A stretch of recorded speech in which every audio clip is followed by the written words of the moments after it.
Hi there again, BookTube, Lola here and welcome back to my channel. As you can probably see from my thumbnail, I have a lot of books to haul from the month of February and March 2017. Yeah, me and Tom went a little crazy buying books these past 2 months, so I'm not allowed to buy books for the rest of March, so I'm doing my book haul now.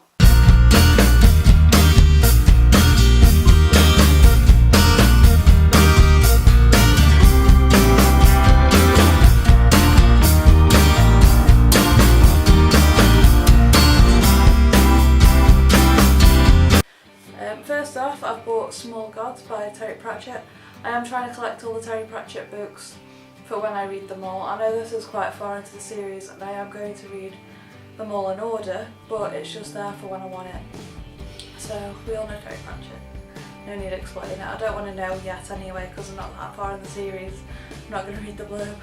And another book I've bought, which I know loads of book lovers should have, but I just never had before. And that is A Da Vinci Code by Dan Brown.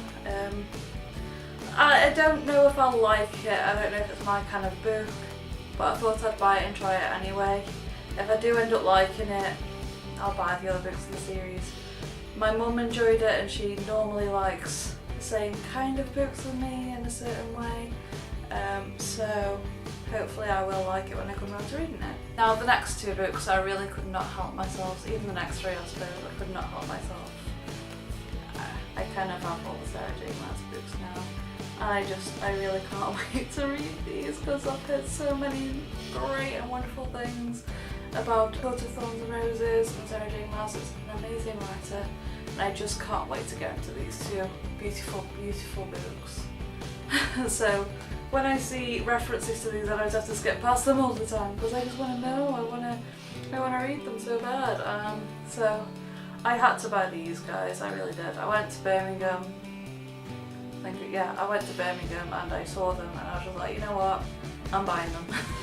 So I did, and I'm so glad. I will read them as soon as possible. Basically, Sarah J. Maas's worlds are about fae and fairies and their kind of powers and their lives and stuff like that, so I really am enjoying books about Sarah J. Maas's fae at the moment, so can't wait. Again, another book I could not help myself but to buy was Gemina by Amy Kaufman and Jay Kristoff.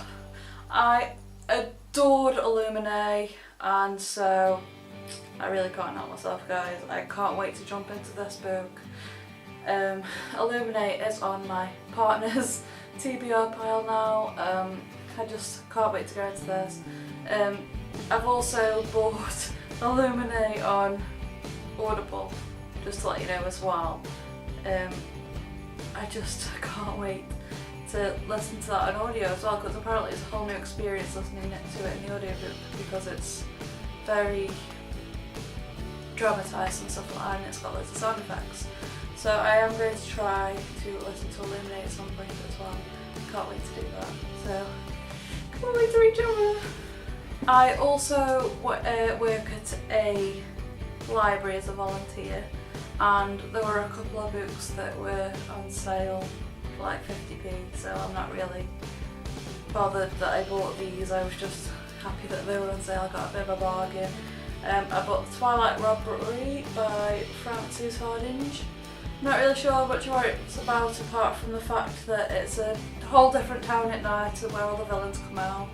Everybody has to hide away, and it's all about kind of a whole different place appearing at night time. So sounds like something I'd enjoy. Another book I had to buy, which was 75p, was The Magician's End by Raymond E. Feist. I do love Raymond E. Feist's writing. I read Magician, Silverthorn and A Darkness at Sapphinon. And this is really, really late in the series, so I'm just going to keep it for further notice and, you know, get to it eventually. I just want it for now, and I will eventually, when I've collected all the books, get to this. And I'm so glad it's in hardback. It's such a chunky big book, but it's in bigger writing, so you get through the pages quicker. Love my hardbacks. My partner is very big on Beauty and the Beast at the moment, with the movie coming out soon, and he went and bought 2 different Beauty and the Beast books. The first one is the Disney telling Lost in a Book. An enchanted original story by Jennifer Donnelly. He hasn't read this one yet, but it's all about,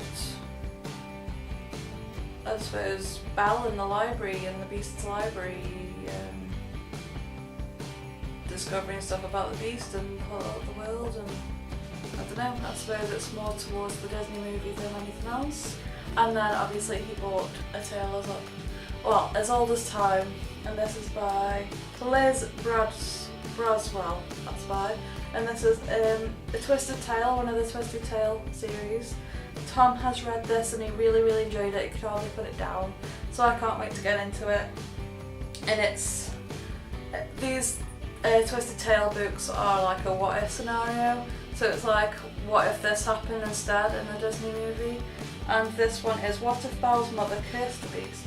So you get to know Belle's mother in the story and what she did and how that affects the whole story, and it, as far as I know, the story goes the way the Disney movie does, obviously without the singing and the dancing, and then at one point something changes and the story twists and turns and everything goes different. So I really can't wait to see what happens in this book when I finally read it. Again, Tom also went and bought The Lies of Loch Lamora a while ago, so he's now bought the two after because he read The Lies of Loch Lamora and really enjoyed it, so he went and bought the second and third books, and that is Red Seas Under Red Skies and The Republic of Thieves, and they are by Scott Lynch. From what I've heard from him, I'll really enjoy these stories when I come to them as well. He really wants to read these. I want to read the series because it's about thieves and murder and that kind of stuff, all set in a fantasy world. So I can't wait to get into them too. And yeah, you can tell by the covers, they're beautiful covers as well, if you can see them. But yes, I can't wait to get into this kind of story too. They sound wonderful. And with me liking the Throne of Glass series with thieves and assassins and stuff like that, I'll definitely like something like this. So these absolutely gorgeous books have come out lately. I mean, look at this. I mean, look at it. Look at it. Look at it, guys. How beautiful is that? We couldn't resist but to get it when we saw it. It's gorgeous. And this is The Wizard of Oz, the first 5 novels by L. Frank Baum. And look, it's yellow like the yellow brick road and green like the Emerald City, and it's gorgeous, look at it. Anyway, Tom went and bought this because he couldn't help himself. He absolutely loves books like this. He loves Oz and he loves Alice in Wonderland. We have like 3 editions up there of Alice in Wonderland because he loves it so much. And I haven't read it yet, unfortunately, but I will eventually. But yes, I can now get myself into the Oz world as well, so I've never read this either. And I really want to because I love these stories too. But yes, now we have this edition. I have no excuse because this is gorgeous. And we had to have it just to be on our shelf. We also nipped into a charity shop and saw this beauty, an illustrated version of The Lion, the Witch and the Wardrobe. So this is pretty gorgeous, and we couldn't help but to buy this either, illustrated by Christian Birmingham, and it's by c.s.Lewis, of course. Let me just show you what's inside. Can't believe somebody gave this up, but we bought it for like less than 50p, I think. It was dead cheap, really cheap. And it has some absolutely gorgeous artwork in, and it has Santa in it. Anyway, something to read in winter, I suppose. But yes, I thought this was quite a bargain. It wasn't even in the pounds, it was in the pence. Quite cheap, less than 50p. We had to snatch it up. But yes, we were happy to get this. Lion, the Witch and the Wardrobe is something that also I haven't read. We do have a little collection of paperback books, but we couldn't pass the opportunity of getting the illustrated edition. We also bought 2 comic books in the last couple of months. First off, we bought Doctor Strange, The Lost Days of Magic, and this is by Jason Aaron and Chris Batchelor.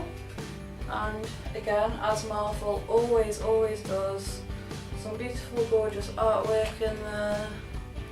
Very happy. I can't wait to read this. I do need to catch up on my graphic novels because we have so many on the bookcase that I haven't read yet, and it'll bring me further up on my reading goal on Goodreads. I've read, so far now my Goodreads is on 22 out of 80, so I'm getting there. I'm apparently 5 or 6 books ahead on my reading goal, so I'll get even further with a few graphic novels, I think. And the last but not least, we also bought Howard the Duck, and this is by Dorsky Quinonus Fish. Don't quote me on that. I can't read awkward names. I'm just really bad at stuff like that. But yeah, we went to Birmingham and there were just so many good offers and foils, and it was just beautiful, and we couldn't help but to pick up some of these amazing books. So yeah, we have Howard the Duck. I've never read Howard the Duck comic book or graphic novel before, and Tom says it was pretty funny and pretty amazing, so I can't wait to go to this. I can imagine it being a bit like Rocket Raccoon's graphic novels with a bit of nice comedy and happiness and stuff like that, so we have that too, and I can't wait to read all of these amazing books that we bought in these last 2 months. We really couldn't help ourselves, we went a bit crazy and now we're poor, so I can't wait for payday. I think I just see my wages as book money, and I think I need to stop doing that because I have a house now and I need to save, and I don't seem to be putting much in my savings account, so that's getting a bit poorly, but hopefully that will change. So you might see some smaller book hauls from now on, you may not, I might still go crazy, but I think I've had my retail therapy, and yeah, that happened. I bought all those books. It wasn't just me, it was Tom too. He's feeding my addiction, and he shouldn't be, but he's a bit of a book collector. I read them. Happy days for me. So yeah, that was my book haul for February and March. So the fact that was over 2 months was actually good. I mean, at least that wasn't over 1 month. But I am not allowed to buy any more books in March, so I need to stop myself, hold myself back. I'm also not allowed to buy any more Yu-Gi-Oh cards in March, and neither is Tom. And it's kind of killing him a little bit. Not being able to buy books is killing me a little bit, so we're kind of going through it together, guys. Thanks so much for watching this big book haul video, and I will see you in my next video. Bye guys.